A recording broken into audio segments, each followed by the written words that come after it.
the water, the shock conductivity for your fishes.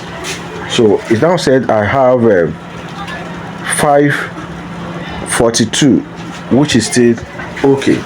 So with this now I can still accept this, but if I want to reduce it more, I will need to add some water. So let me just do that now.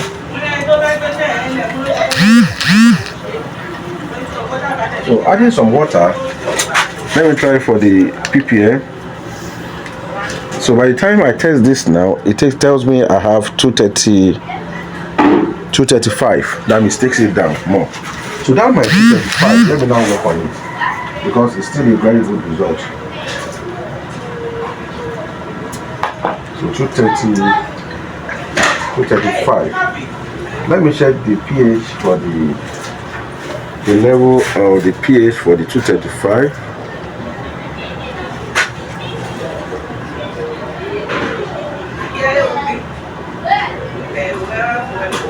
The level of my pH for 235. You can see. So if any hatchers, if you really want to hatch, this is what you should be aiming at. The percentage of my pH is perfectly okay, and the percentage of my total dissolved solid is perfectly pure. With this, you are safe from problems of pH, and you are safe from problems of hardiness. So any other parameters that may affect your fishes, that may affect them, is what I told you about the microbiomes can affect, iron can affect, the ammonia of your water can affect, and the dissolved solid in the water can really affect. The level of the ammonia of your water can affect. And by this, I will still take another tester, maybe in my next episode, to test the CO2 of my water, how it works. So with this, I think I'm safe. But I would love to do some experiment for you. This is an let me just pour this water away, because we have already used this. We have already perfected what we got. So perfected, let me use another bowl here. I'm using another bowl. So from this bowl here now, I'll be testing for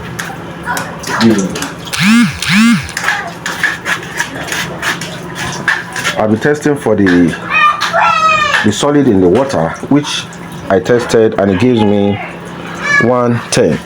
This is 110, very good. From the 110, I will also test for the pH. I'll test for the pH. The pH tells me I'm having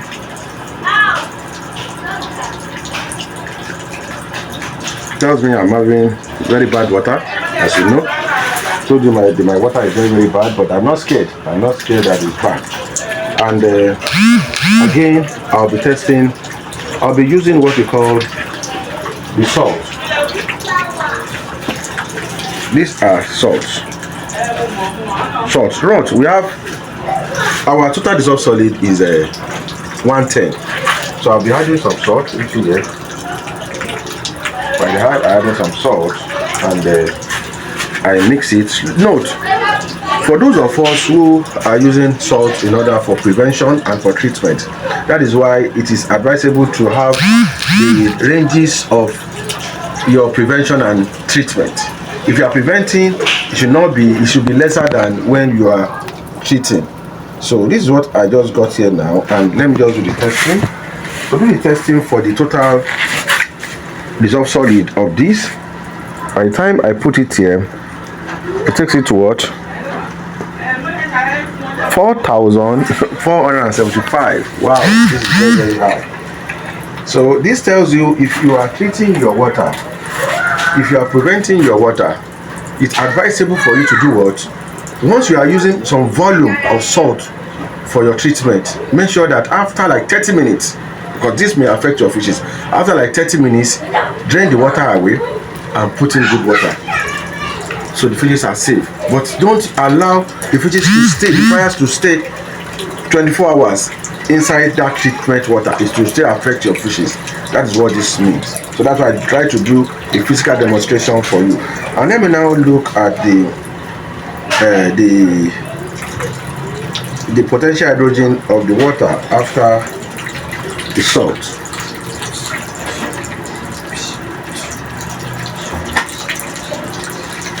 After the salt, let us check the potential hydrogen of the water. So I'm just using 1 kg. So it's still the same. So what this change speed means is that this does not have an effect in your pH. It doesn't have any effect in your pH. It makes your pH the same as it is. But what it does is that it increases the total solid in your water. It increases the hardiness of your water speedily. So that is the kind of advice I give to people that normally prevent or treat their fishes with salt. So that is just it. So I think that is a very good lecture for those of us who really want to learn. And let me just tell this: if this is it's not up to like it's not up to 30 minutes. It's not even up to 10 minutes now, and I just want to try to test it. But you can do this at home yourself.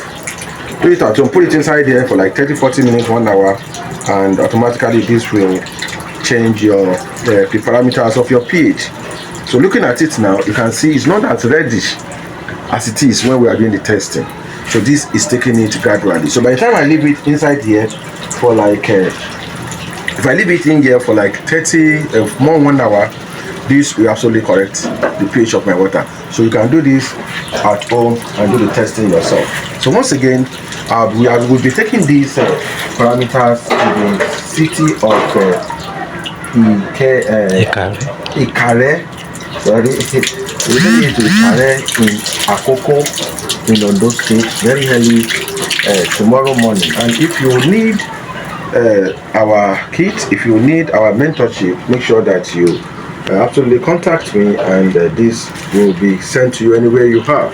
Make sure that if you need any of our kits, make sure that you order for it now and we send it to you anywhere we have. So this is what we are sending to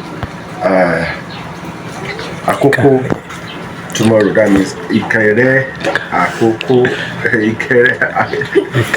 Ikare. Sorry, Ikare Akoko. For those of us who come from that side, I'm very sorry.